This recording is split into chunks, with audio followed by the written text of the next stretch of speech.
welcome to the one-on-one with Kamedugbe.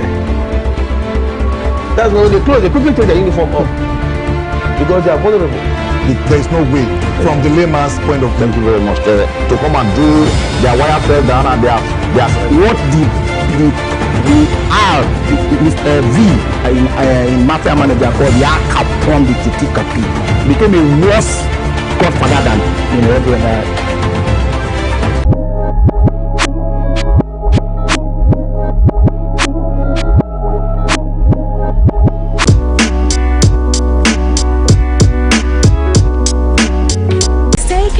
To TSL Nigeria and get updates on the go all day, every day. Subscribe to our YouTube channel on TSL Nigeria Space TV and join our online family. Alright, we are back. This is the Breakfast Show on TSL Nigeria TV. The tradition of giving bride price is cut across different parts of the world when it comes to marital rights. Here in Nigeria, it varies from tribe to tribe.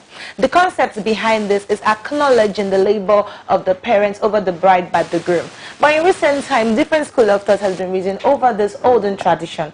While one says that it honors and increases the value of the woman in society, another school of thought sees it as women being sold as community in the patriarchal system. I am a lady this morning will be discussing and talking about the Nigerian bride price. Good morning, ladies.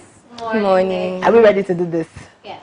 So when we talk about bride price, basically, what comes to your mind? Well, first of all, for me, bride price is the money paid to the bride's family. Okay. And when they're getting married. So in simple terms, that's what bride price is. So what comes to my mind is wedding. What comes to my mind is all those plenty things they bring to the house when you're getting married. Okay. All right, Joyce, what comes to your mind when you hear bride price in Nigeria? I think what I consider about bride price, if you look at its entirety, is the entirety of the wedding gift. Because you never really hear a man say, "Oh the bride price was 5K, but I ended up spending 340 million." You just say, "I spent 300,000 naira on bride price." So I think it's the entirety of the wedding list, from the money that's paid to the bride's parents officially for the daughters getting married, the list they provide, money for uncles, money for friends, money for one box of rapa. Joanne. So for me, bride price is the money paid by the groom's family to the bride's family. Like it's a tradition in Nigeria where it means the woman is accustomed to respect and the rest. When your bride price is paid, you have the what they call it honor, because if your bride price is not paid, there are some places you can't really talk to, like in a family meeting, they won't allow you to talk because your bride price has not been paid. And if eventually the person's parents die, you can't bury your dad or your mom until your bride price has been paid. So I feel bride price is like the money paid, just like honor, respect for the lady. That's bride price. Okay, so just to put it out there, there's actually a difference between a bride price and a dowry. Most people usually use them interchangeably, but the dowry is the woman paying the money to I beg your pardon, the man paying the money. The bride price is actually the man paying the money to the bride's family, while the dowry is the woman paying the money, to the groom's family, and that happened in India. But coming down to Nigeria, there's a whole lot more buzz. When we talk about the Nigerian wedding, we're talking about the bride price. There's a lot of lists, there's a lot of activities, there's a lot of things that just go on. So what are the stories you've heard about bride price when it comes to different tribes? Okay, well, for me, in my town, I think bride price, first of all, is a particular amount stipulated for payment of when you're getting the bride. Now, for some, it varies amongst tribes, and then for some people, it actually has calories, just a set, maybe 24 pieces. And then maybe for my side, I believe it's 24 naira. Mine is 25. Okay, so for us it's 24 naira, but there's also a list that comes with the bride price. Now the man is given a list to make sure he brings it, and when he brings those lists, and he must meet everything in that list. So it's sometimes, I think that's where the buzz comes from. Usually that list sometimes is outrageous. And so it gives all this, okay, so am I buying a daughter or am I just trying to get married? So for me, that list creates the whole, and then if those things are not met, then father will say no. we cannot set dates because you have to make sure that you're ready to bring everything that they ask you to bring. John, do you agree with what Ejiro said? Okay, in my side, bride price is like 25 naira. But then 25 naira now, guys. But then, like you said, the bride price is not the issue. It's the list. Yeah. Like we've seen cases where the list is outrageous. People will just come out and they are crying, I can't get everything. And to an extent, it encourages cohabiting. Because when you really love somebody, you want to spend the rest of your life with, and you're not able to meet the demands of the parents or the relation, then the next thing, when she gets pregnant, she says, for okay, let's just stay for the time being, raise our kids, and later. In recent times, I've seen older couples come out to do their marriage ceremony, and I think to them it feels it's going to be less cheaper than the initial stage. Like you see where they tell you to bring 1 box of expensive materials for the bride, for the mother, for the uncles. Now, don't get me wrong, I love Nigerian culture. Like it's amazing and it's beautiful, but I feel the whole idea about this bride price is being misunderstood. Now, in recent times, people are feeling that when you say bride price, it means you're selling out your daughter. Because when you come to what they tell you to bring, like the materials and everything in the list, you find out that eventually when you afford all those things, you feel like you've eventually bought your wife. You just feel as if it's not, you get me, like what I'm trying to say. It's as if you bought her. So when at times ladies, they have to endure abuse and all that, because you see at times now we're saying, do you know how much I paid for you, yet you're not meeting what the standard I expected. When you can't give birth, your relation, after everything we spend on your head, you are just worthless. So I feel the whole concept about bride price in the modern age is being misunderstood. Joyce, do you agree with her? Do you agree with her from the standpoint when she says that if you cannot afford the bride price, you should encourage cohabiting? No, I didn't say encourage cohabiting. I just said most times that resorted to cohabiting. Do you agree with that? I guess there's stories out there where men claim that just because they couldn't meet up with the list that the bride parents had provided, that they decided to just go on and do their family irrespective. It's stories that we've heard, so definitely. But I wouldn't agree with the concept that because of the expense incurred in the bride price, the men become abusive. An abusive person is an abusive person. People that claim that they spend so much money on the woman and so she has to meet certain characteristics that they expect for the amount that they've paid, is just looking for excuses to be abusive. It's like when people see abusive situation, they say the woman must have said something, women's mouths are sharp. It's just looking for excuses. An abusive person is an abusive person, irrespective of how much he spent on you.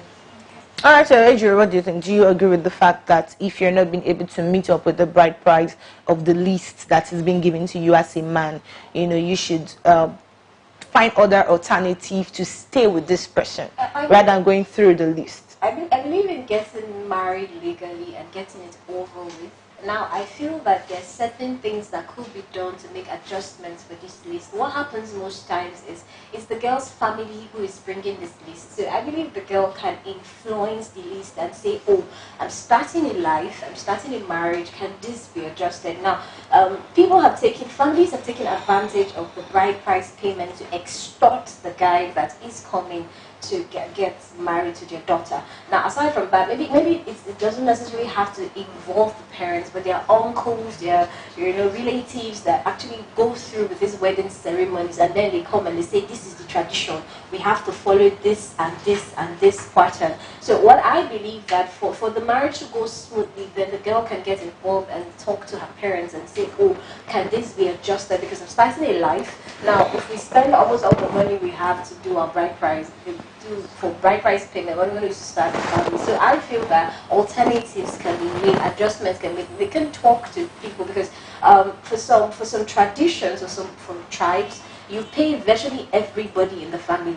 Yeah. From the father to the mother to the king's men in the village to the king to and so those things can be readjusted to suit the person coming to marry their daughter in order not to put him in an uncomfortable situation and resulting to Oh, what about John? You're going to say something. Let me come in then. Actually, in most cases, the family don't even have a say to the list. I'm going to give you a scenario. When my friend was getting married, the husband-to-be had to pay 10K for the list. just to collect the list. And this lady, sorry, just to collect the list. Just to collect the list from the 10K. elders. They call them elders in the community. They has to pay 10K to collect the list. Wow. Then after collecting the list, the girl's father was engaged alcohol in initial stage. So he told the groom not to worry about the alcohol, that he will talk to the elders. But on that day, someone decided to fight him because they insisted on the alcohol. So in most cases, the bride's family doesn't have any say when it comes to the list, and they cannot interfere in the list, except the elders or the bride's family, the bride's father is actually a nice person. Then they might compromise. If not, it has nothing. That's what I'm saying. I'm saying that the girl should be able to speak to her father to influence the list. Because after all that is said and done, none of these people is going to be in the marriage. At the end of the day, what if she doesn't even have that influencing power? You know, because in some tribes you could see that it's not even about the father; it's about the father's brothers. In Igbo, they call them the umunas, the kindred. You know, the kindred will sit and they will draft out the list, and then also the umuadas too, that's the daughters of the families, and you see it begins to spread. What if she as the woman in the marriage in court, you know, in Nigeria you say you're not just getting married to an individual, you're getting married to the family. So how do you handle situations whereby you cannot even influence the outrageous list? What should you do? I don't know, because why I'm saying this is because people have suffered so much, you understand? I have extended periods where they are just dating, and like she said, so those who cannot handle it anymore just say, well, yeah, let's start living together, let's do court marriage first, and just be, you know, that with this we are legally married in the eyes of some people, so just we need to do marriage rights later. And then I found that sometimes this list eventually adjusted to suit, okay, let her get married and go. So if they eventually can say, oh yeah, let her get married and go, why not do it from the beginning? Joyce, what do you think?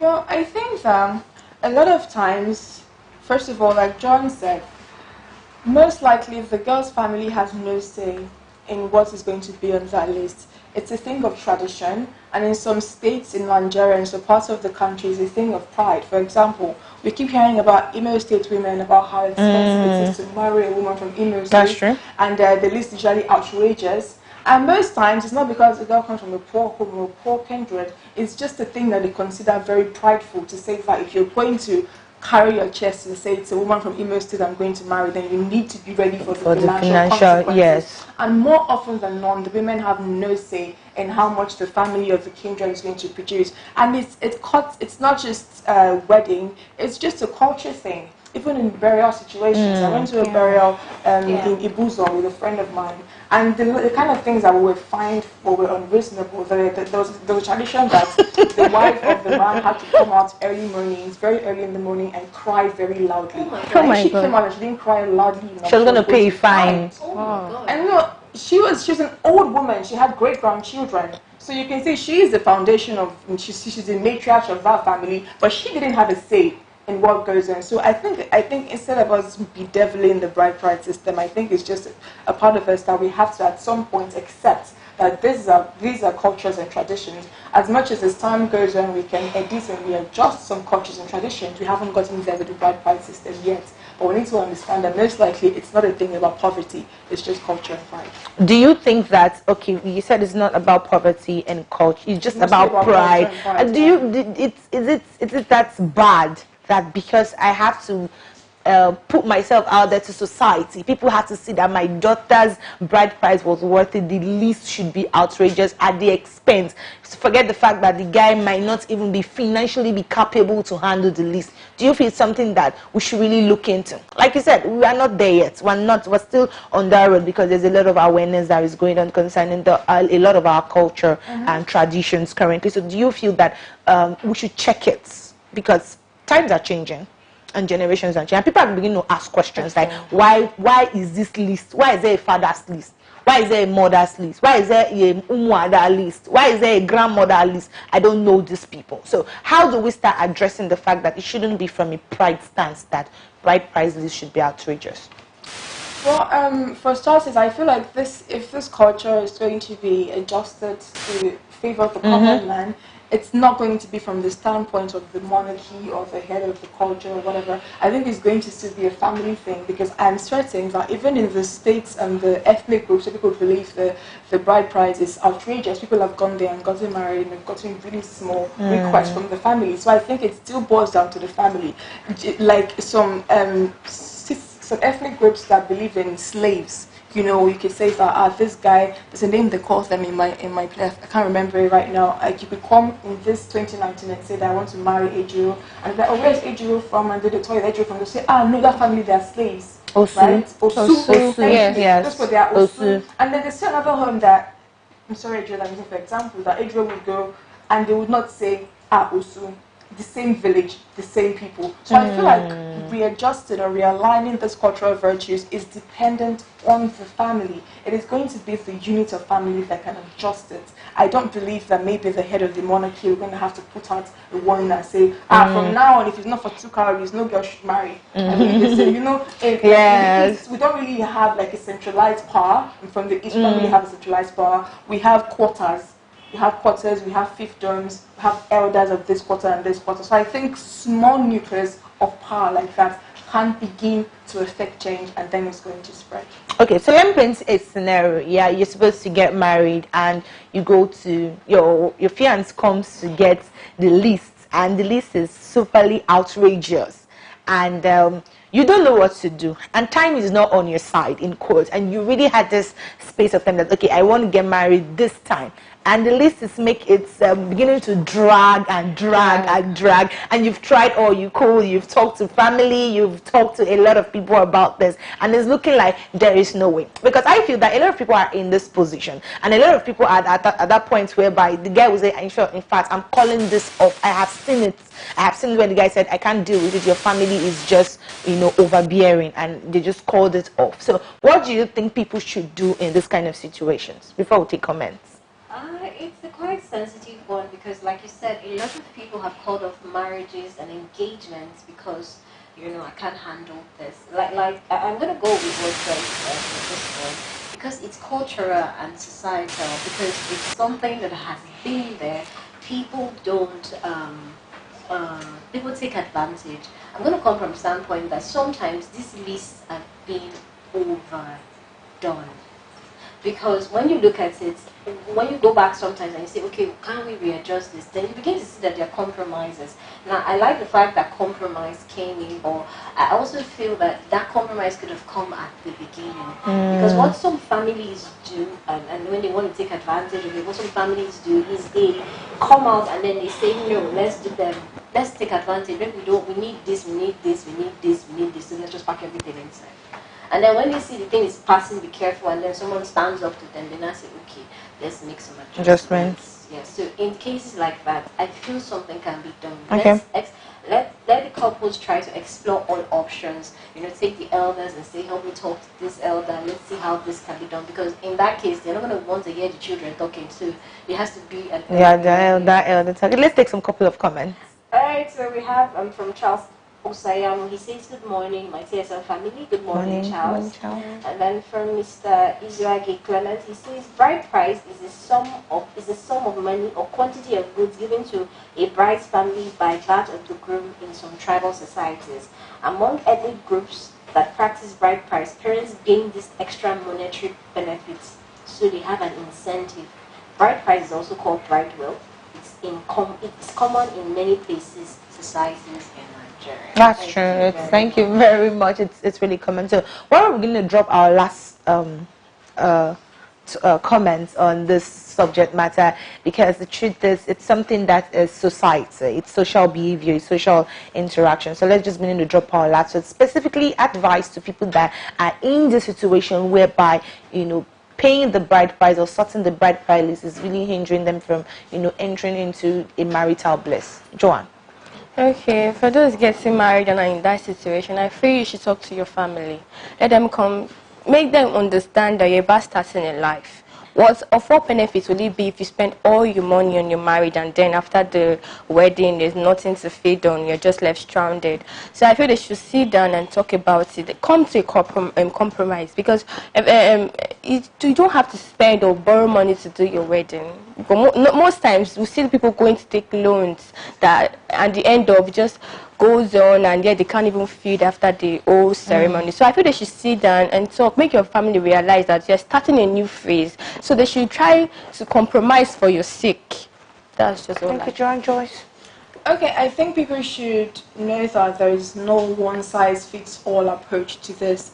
There are a lot of families that are very lenient, that you can have those kind of conversations with. There are the ones that you cannot have this kind of conversations with. I feel like people should know that there is no one-size-fits-all approach to the situation.